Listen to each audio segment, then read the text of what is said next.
Gigaparts. Gigaparts is an amazing amateur radio and electronics retailer, and if you haven't checked out Gigaparts online, if you can't be here in person, you really need to do it, because we're going to be telling you about some great coupon codes coming up that you can take advantage of pretty much anything you need, whether it's ham radio stuff, computer stuff, hobby stuff. It's an amazing store. You really need to check it out. We've got a whole day planned for you here on Hamfest TV. I'll be here for a couple of hours. We're going to have Destin from Smarter Every Day on YouTube. If you haven't checked out Destin's YouTube channel, Smarter Every Day, you need to do this, because I guarantee you, you'll learn something even without trying. He's an amazing guy. And it just goes on and on. Emmett from Radio Waves and Antennas. We're going to have just a whole bunch of people coming up. And we've got some people on the couch already here. We have George Thomas, the JDX or Amateur Logic. Peter Barrett, all the way from Australia. Everyone knows Ray Novak from ICOM. And Tommy, also from Amateur Logic. So we're going to have a lot of fun. Let's just kind of get into it. Good morning, guys. It's lovely to see us all here. And especially you, Peter. I mean, Australia's, you had to aim for this place. Yeah, it's about a year's planning to get here. A lot of work, and actually also having to overcome a fear of flying to get here.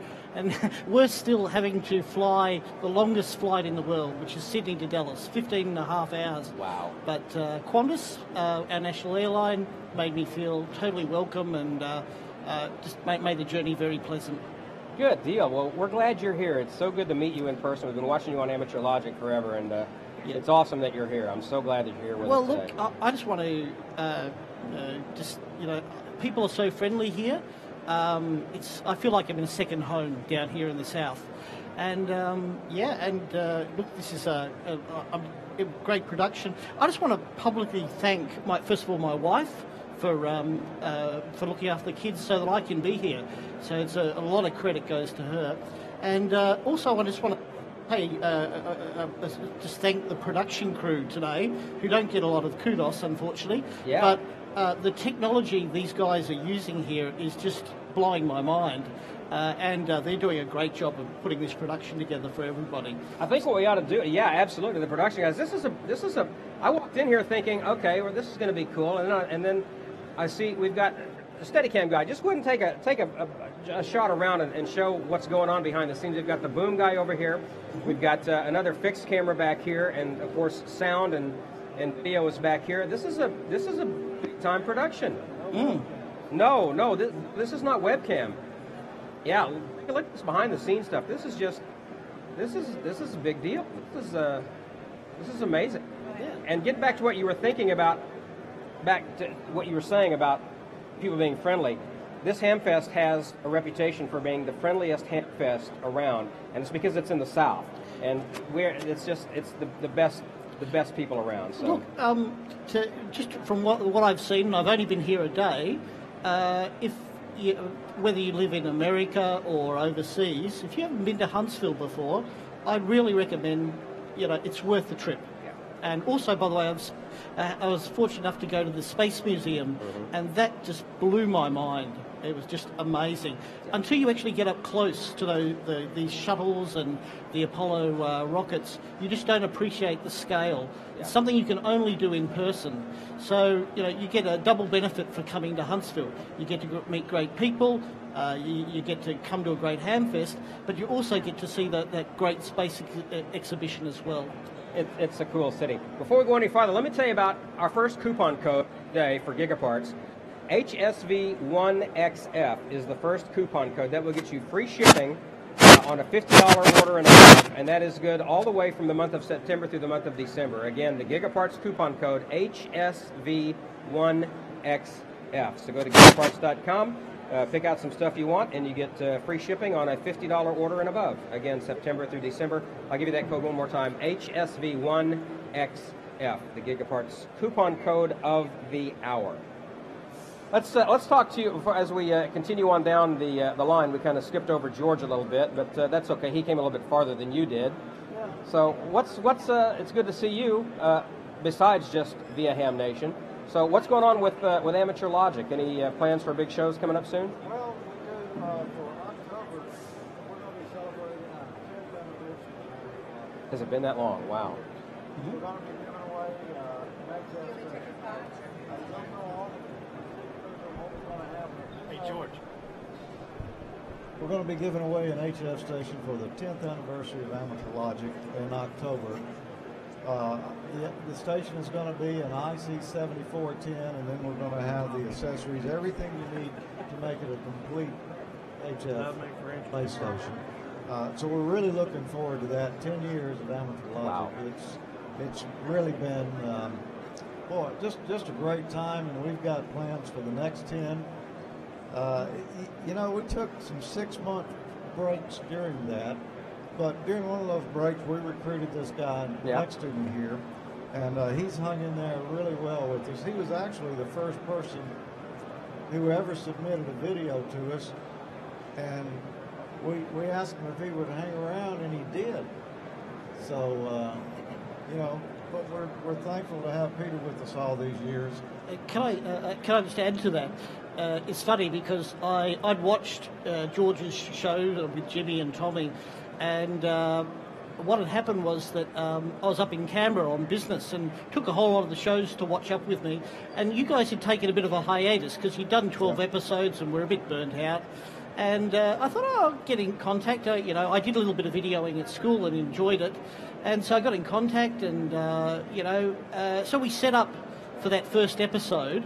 And you said, oh, can you, I submitted my video, and he said, can you co-host it with us? And I said, all right, fine. We did it by Skype. And I thought, oh, well, that was a lot of fun. I did a video and all of that. I thought, that's the end of it. And then you guys said, oh, what are you doing for next episode? And I went, oh, what have I got myself into? But it's been fun. We basically speak the same language. Yeah. I mean, he does say some weird stuff every now and then. Well, he probably says the same thing about, here's the question I have. With the time difference, when you do the show, I know he's there as well live via Skype. Yeah. What is the time difference? We generally shoot at 7 p.m. in the evening once a month when we do Amateur Logic once a month because Right. we have so many pre-produced segments. Right. So what time It do will we vary. It will vary from depending on whether there's daylight saving in your country or ours, and it swaps. And so the time difference can actually move quite a bit. Typically, it's between sometime between, say, 9 a.m. and about 12 p.m. or midday. Okay. Night Night for him, morning for you. Yeah. Yeah, morning for me, night. And we generally do it on my weekend. On the weekends. And so that works in well for all of us. And we do it a Saturday or a Sunday, and yeah, we're able to. And then what I do is within a day, generally, I sort of. I also shoot video live when I'm with my own camera, and I'll take that video and package it up and compress it and upload it to George within about 24 hours. Very That's good. a general rule, so that he can get his editing done. Yeah, there's been a lot of growing over the years with the show. Everything started out strictly videotape editing. Now we use a switcher similar to what's being used here today for this. Right. And so we can switch most of it live, but in the case like Peter, he's recording himself locally. Right. We'll have that footage that we can edit in Exactly. where we need to, and we need a good, good high resolution shot Good. of him. Now, moving on down the couch, we're going to skip over Ray for a sec. We love you, Ray, but we're going to skip over because we're talking about Amateur Logic right now, and let's get into Tommy. Tommy is kind of the meat and potatoes of this whole thing, I think. You do a lot of the technical stuff behind the scenes, I think, for a lot of the technical segments I see you do. And the one that caught my eye particularly was the Raspberry Pi DHAP stuff and getting that to talk to your computer via VPN. That is something that I'm getting ready to get into, so I'm going to go back and watch that segment again, and I'm going to be bending your ear, I'm sure. So Yeah, that's fine. so it's good to have you on here too. Let's go ahead and why don't we we'll say hi to Ray here in just a sec, but we want to take our first break of the hour if we can do that, and then we'll come back right after this from Hamfest TV.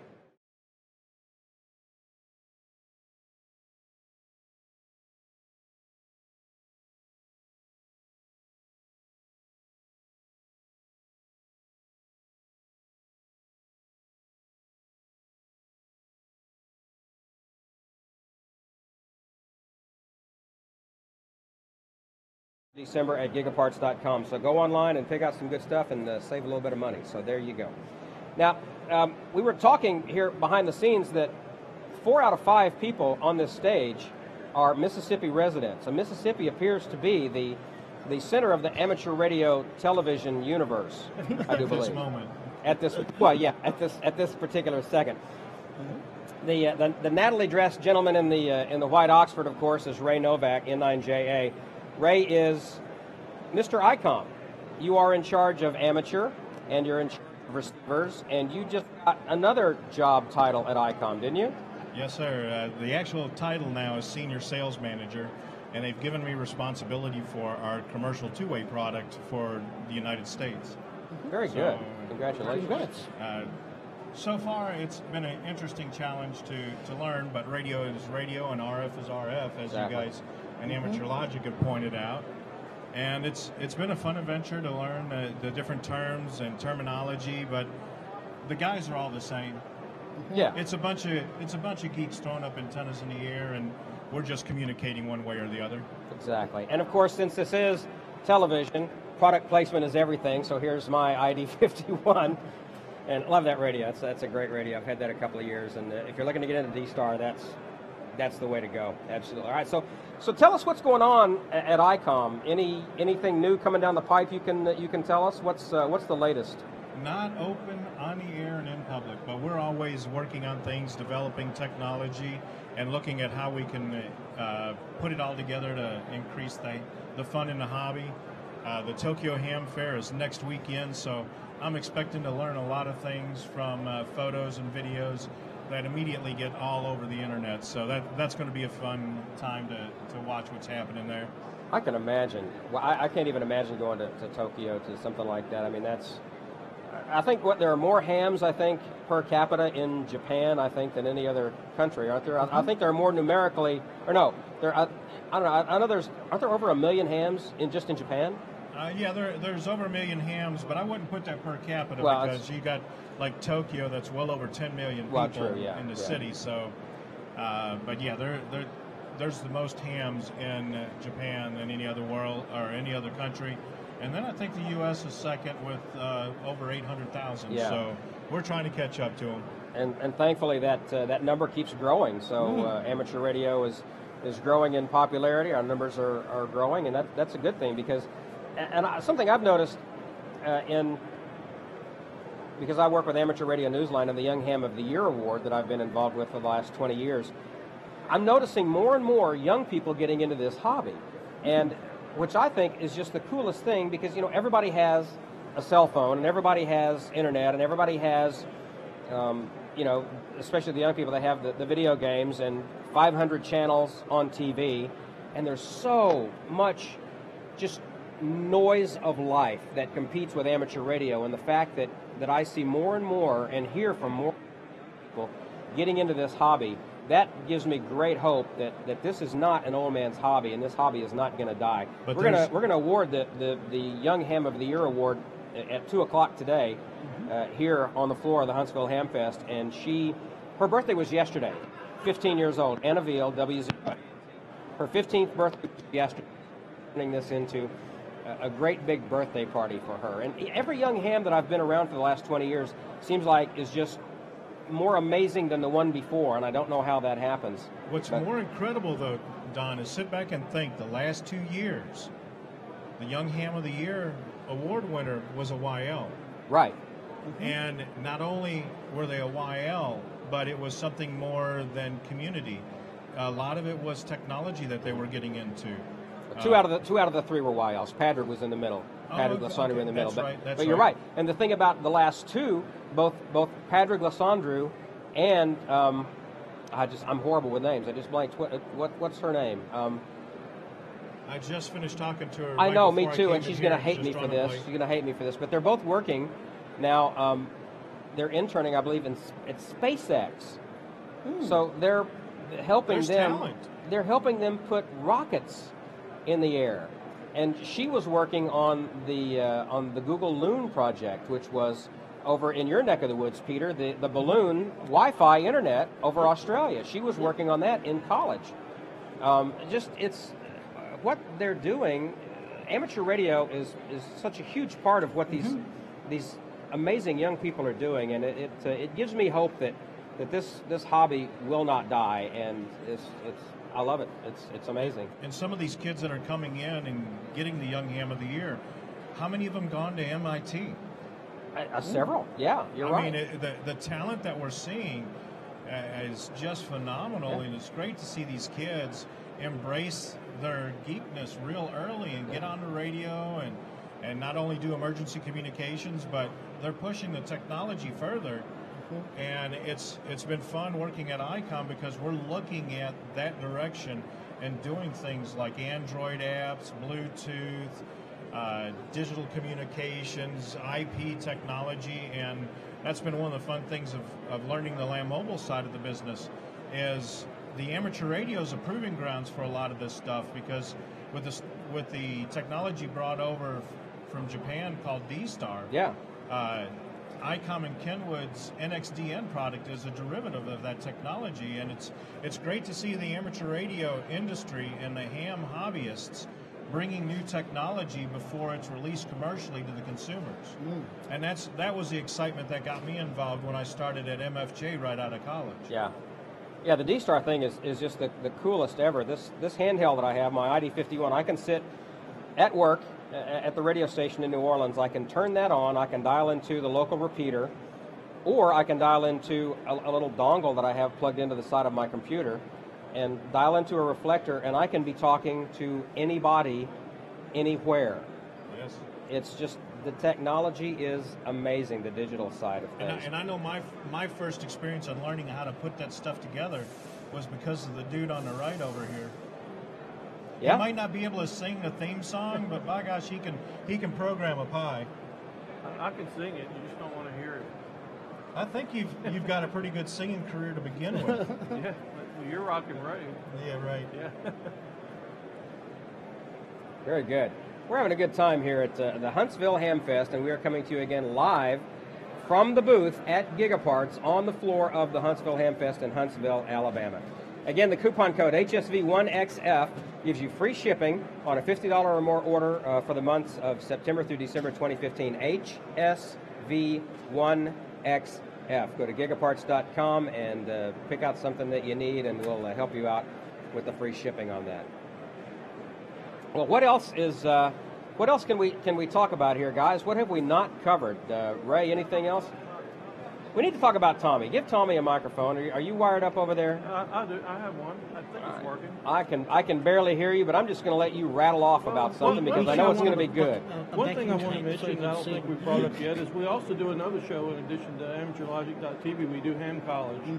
And we're doing it to try to bring young people into the hobby. And we go through the question pool and we do some experimentation and explain what's going on and designed to try to pique people's interest. As we go through the question pool, it would take a long time to get your ticket just following us, but we're trying to encourage people to get the resources, go to the websites and everything, and continue on. But it's supposed to spark interest. And you guys did some cool things with lemons, didn't you? Yeah, we made batteries with lemons, and we've done a lot of things like that, examined some modulation, and that one was a little bit advanced, but a lot of cool stuff. But those were things that kids can do at home and for science projects and things like that. So it's not like you're talking at a very high level. Yeah, absolutely. It's designed for young people to be able to get into the hobby, and it's actually a good refresher for experienced hams like us as well. It's good to go through the question pool and stay current and refresh your memory on the rules and regulations and practices and things like that.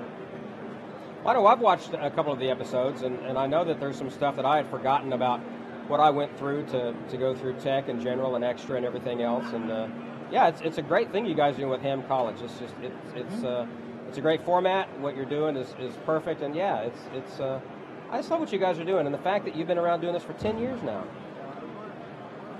Looks pretty old for a 10-year-old. Well, and you know, we all collaborate a little on a thing called Ham Nation as well, and ICOM is a sponsor of Ham Nation, and we do appreciate that. So it's nice that ICOM supports this hobby. I mean, so much more than just selling equipment. To be able to reach out and ask a question to Ray Novak and get an immediate answer is just so thank you for that, Ray, from speaking for all amateurs, I think, who own ICOM stuff, thank you for being so accessible and enthusiastic and willing and ready and able to help. See? And supporting, all these video efforts that are out there today, because without them, it would make it very difficult for us to do a lot of the things that we do. The contest, it's helped us improve our video gear, the live stream, just a whole lot of stuff that would not have been possible otherwise. So, again, Ray, tell everyone at ICOM thanks. Also, actually, I'm Mike Dunno. Actually, I want to add to that as well. Viewers out there don't really get to see Ray off camera, and I've got to say to him... There's a reason why. But I've got to say, Ray is just as friendly and approachable off camera as he is on camera. And putting aside all the commercial side of things, he's a great guy to meet and to call a friend. So... Well, thank you very much, Peter. One of the things that I learned a long time ago, and actually learned it from Martin Jew at MFJ, was ham radio's a great hobby.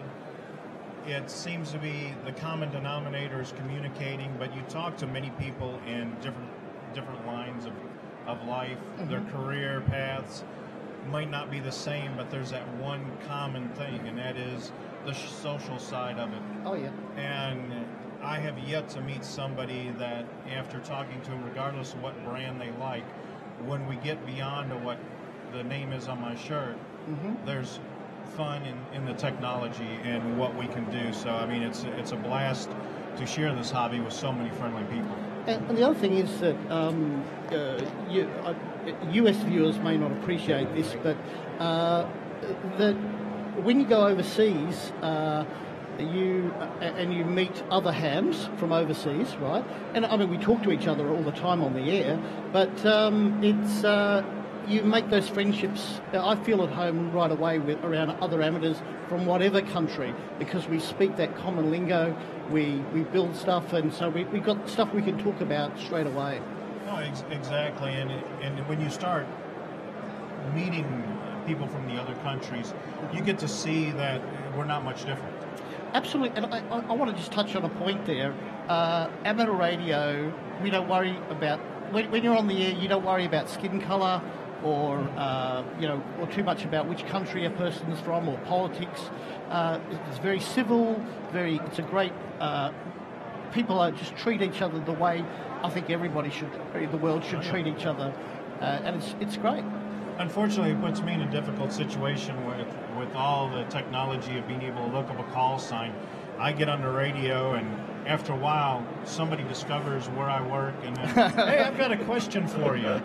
But I love getting and playing around with the technology, the antennas, the theory of propagation. Don, you introduced Ham Nation to Dr. Tamitha Skov, and while we listen to all the propagation theories and what to expect, what the sunspot cycle is going to look like for the next year, we've never had a view into why and how propagation works because of what the sun does. Right. And that viewpoint that she brings is such a breath of fresh air. Instead of looking at the numbers, you can see what's going on with the sun, and it starts to explain why, when they say this is the low spot of the sunspot cycle, that we're able to talk to Peter on an HF radio, or 10 meters has this weird opening. Why is that? Yep. And what she's studying and what she's talking about is incredible to understand the real reasons why, instead of the theory based on historical numbers. Because the historical numbers are just averages. They're not exactly what's happening right now. And thank you for bringing her on board with Ham Nation. She's amazing. She was a cool find. If you don't know who Dr. Tamitha Skov is, you should Google her, or better yet, just go to spaceweather.tv. She is a doctor. She lives in Southern California, and she's an astrophysicist, and she studies the sun. And she is able, much like Gordon West is, to take the technical subject of amateur radio and distill it down into something that anyone can understand with his instructional materials. Dr. Skov is the same thing with the sun. she made her first trip to Dayton this year and was in the Antenna Forum. And people just absolutely love her. She is not a ham yet, but you can follow her on Twitter at Tamitha Skov, that's S-K-O-V, Tamitha S-K-O-V. And you need to go check out spaceweather.tv. She puts up weekly, sometimes more often than that, solar updates. And follow her on Twitter because she is constantly tweeting. I woke up this morning at 5 o'clock and I saw something that was, oh, this tweet is 2 hours old. She was up at 3 o'clock tweeting. And just as a personal note, she's an amazing person, but keep Dr. Skov in your prayers. Her dad had surgery yesterday. He's battling some pretty severe health issues, so if you can send a little positive energy up into the universe for Tamitha's dad, we would all appreciate that. But yeah, I found her and I said, "Can I use you on Amateur Radio Newsline?" She says, "Oh yes, use me on anything. Yes, please." Great. I'm gonna put you on this video and put you on Ham Nation, and we're gonna. And it's amazing how the amateur community has just adopted her and taken her in, and they're digging what she's saying. And it's, again, a very hugely technical issue talking about the energy coming from our star, and she's able to explain it in everyday language how everyone can understand. In fact, there was a big, she tweeted this morning, something, a shockwave, I think, or something from the sun hit. Was expected, I think, tomorrow or the next day. It actually hit early. So for the next 24 to 48 hours, you can expect some degradation in the bands, and that's straight from her this morning. So well, everybody should be watching us instead of radio right now, anyway, right? Well, yeah, you can't talk to anybody right now. So here we are. And then, hey, okay. It is kind of scary that Don tweets. Bring us up to date on where George, yeah. I want to ask you about Amateur Radio Newsline. Okay. I know it's something that you're involved in, as long as a lot of other volunteers are in there too. Of course, Bill Pasternak is gone now, but if you would just bring us up to date on what's going on with Amateur Radio Newsline. All right. Well, back, yeah, we are. And if you're maybe not familiar with Amateur Radio Newsline, Amateur Radio Newsline started in 1976, I believe it was, in Southern California, as the Westlink Radio Report, and it started out as a couple of guys going up on top of a hill on 220 and broadcasting information, local information about the state of 220 repeaters in Southern California. That's how it started. And then it morphed into Amateur Radio Newsline and became a news bulletin service about amateur radio. And Bill Pasternak, WA6ITF, who passed away in May, was there in the beginning and was the heart and soul and blood, sweat, and tears of Amateur Radio Newsline. And sadly, he passed away. But he worked at a television station in Los Angeles. He was an engineer. And so he worked with Roy Neal, who was, if you watched anything from the space program coverage on NBC in the 70s and 60s, you knew who Roy Neal was.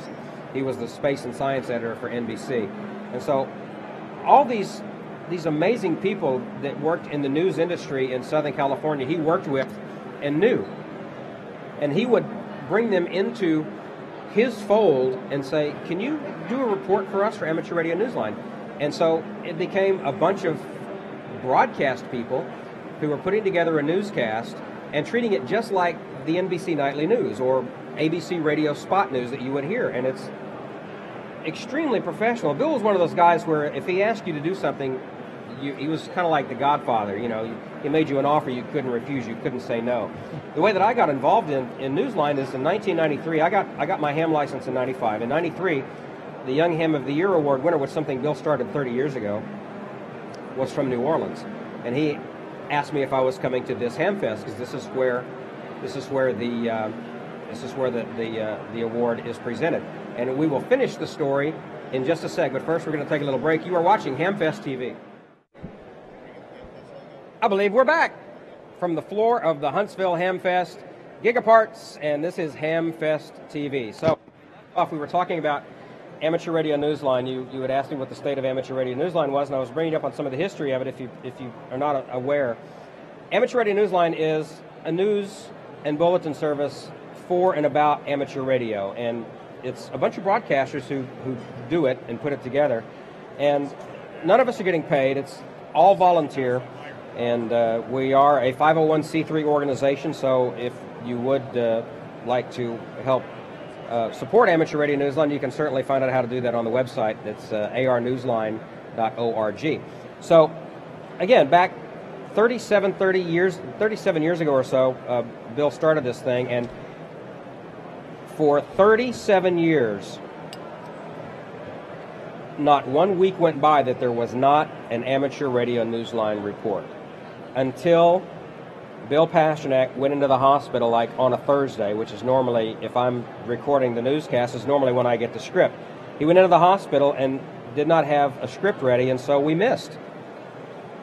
And he came out of the house, in and out of the hospital. Anyway, long story short, he passed away, and we miss him like you would not believe. But Amateur Radio Newsline is back, and I guess just from being the most visible person on the Newsline staff through our involvement with Ham Nation. Yes, you're the face. And so it's kind of come down to me, but it's certainly, there is no I in team, and it is certainly a team effort. Skeeter Nash, N5ASH, who is also a broadcaster, he's program director of a country station up in Arkansas, I think. Where is Skeeter these days? I think he's up in Arkansas, Little Rock, somewhere around there. I'm probably wrong, but anyway, he does mornings and he's program director. And we have the thing that Bill did. Bill was our writer and editor and leader, and we lost when Bill passed away. We had no one to write, and it's so easy to sit here and yak into a microphone, but it's having the stuff that you need to yak into that microphone. Yakking into the yacker is the easy part. It's what you're going to yak about. That's we found a lady up in New York who writes for New York Newsday. Her name is Karen Eve Murray, KD2GUT, and she came to us and said, "Hey, I'd like to help you guys out." And so it was funny because Skeeter and I were on a conference call with Bill on a Sunday, and we told him about her, and he said, hire her, hire her, hire her. And then 3 days later, Bill was gone. And she has taken over that, and she is really, really, really, really getting into it. She's loving it, and we're loving having her, and the enthusiasm. And plus, she's a news writer. She writes for New York Newsday. And this, yeah, we've made a lot of changes to Amateur Radio Newsline. We've shortened the format a little bit. We're trying to modernize it a little bit, but we're not doing anything I don't think that Bill wouldn't like. And that's the whole thing. Is we're not. No one can fill his shoes. All we can do is stand in his footprints and try to make new ones, because no one can do what he did. We're just trying to continue that tradition. But it's back, and we're back to doing a weekly newscast, and we're doing the Young Ham of the Year award here again this year. And again, for 30 years we've done that. So where can you find the show? You can find it on a repeater near you, more than likely, but arnewsline.org is the website. And let me ask you one question I have wondered about, because obviously Amateur Radio Newsline's been around longer than the internet. Do you know how Bill distributed it in the early days? As a matter of fact, I do. In the early days, he had some old broadcast cart machines. These broadcast, they're tape cartridges. They look like an 8-track. Yep. And he would load these machines up in his house, or do it later on cassette, and also on an answering machine, and you would call in to a Southern California phone number, and you would record it off the phone into your tape machine, and that's how the people would play Newsline on their repeaters.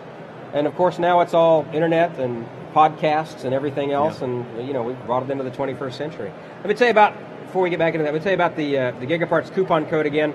Free shipping on a $50 or more order, month of September through December, HSV1XF. That is this hour's Gigaparts coupon code, HSV1XF. Go to gigaparts.com and grab whatever it is you need. So now we're delivered via MP3, and you can grab it off of the website. Just right-click, download. It's right there.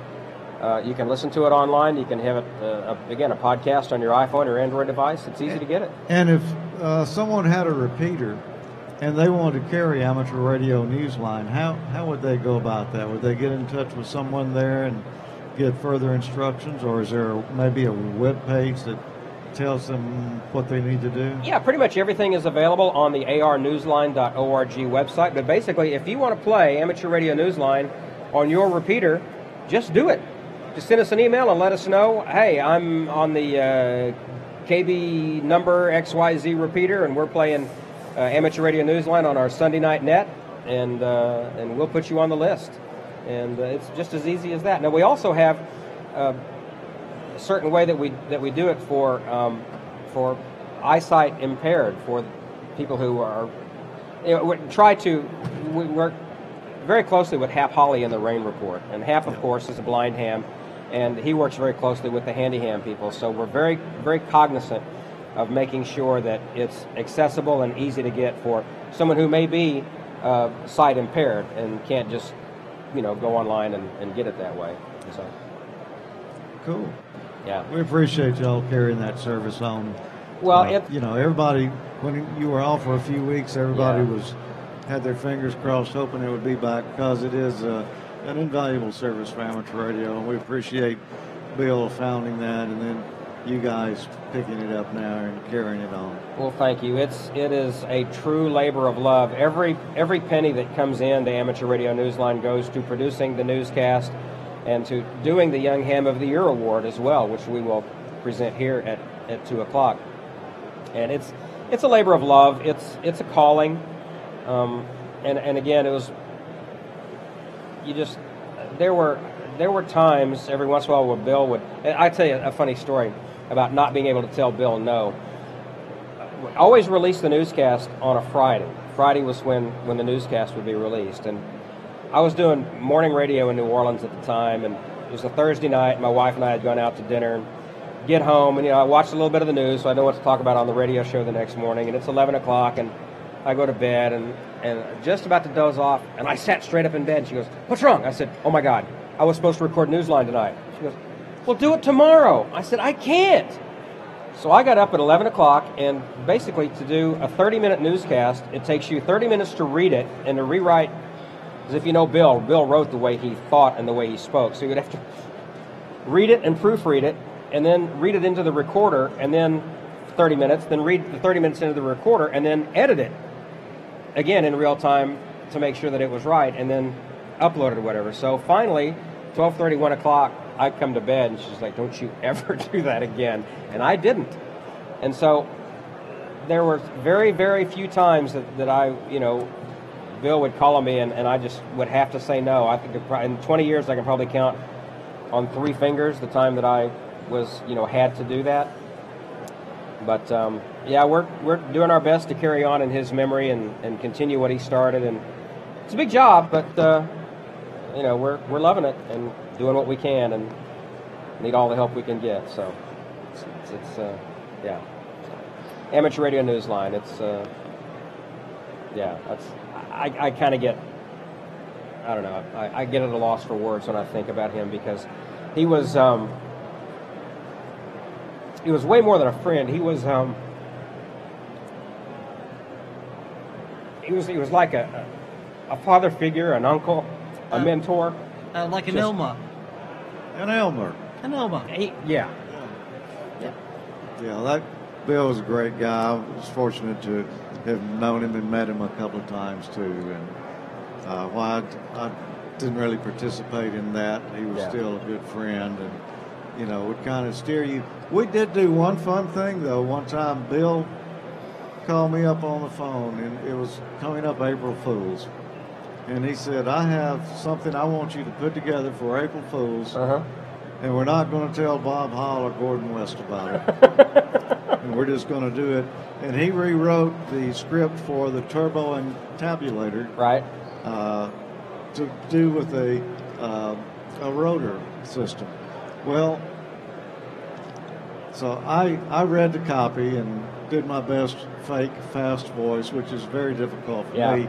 And I had some of these guys over here help me with it. That was a funny piece. Dr. Snipe right here from Australia, he was the one who developed the system, weren't you? Oh, yes, indeed, yes. Australian technology, we're world leaders. That's right. And then we had this scientist over here that worked so hard to put it together, and I believe you've got a bruise. Yeah, I worked so hard on it, long hours, I actually fell asleep at the keyboard working on that thing. So anyway, that was Bill's idea. He wrote the script, sent it to me. We put it together and ran it on Ham Nation. Yeah. And Bob and Gordon didn't know anything about That's it. hilarious. So we got a good kick out of that. Bill loved to do the April Fool's stories because we always had our roving reporter, Pierre Pullen-Maleg, the great French investigational reporter. And yes, I always enjoyed those. I'll tell you a funny story about Bill. One year, I was driving up from New Orleans to Huntsville for the Hamfest, and Bill would fly in a lot of times to Birmingham. One of our Newsline people lives in Birmingham, David Black, KB4KCH. So he would fly in a couple of days early and spend some time with David and his family. So I had 3 friends in my van, all hams from New Orleans, and we're gonna pick Bill up in Birmingham. Oh, great! I want to meet Bill. So we're picking up Bill in Birmingham. Bill knew everybody, and Bill talked about everybody, and Bill was a huge, huge fan of Broadway musicals. So anytime Bill was in my car, he would take over the CD player and listen to this, and listen. Let me tell you something. If you're a big fan of Broadway musicals, I'm not. Bill was, but it was just.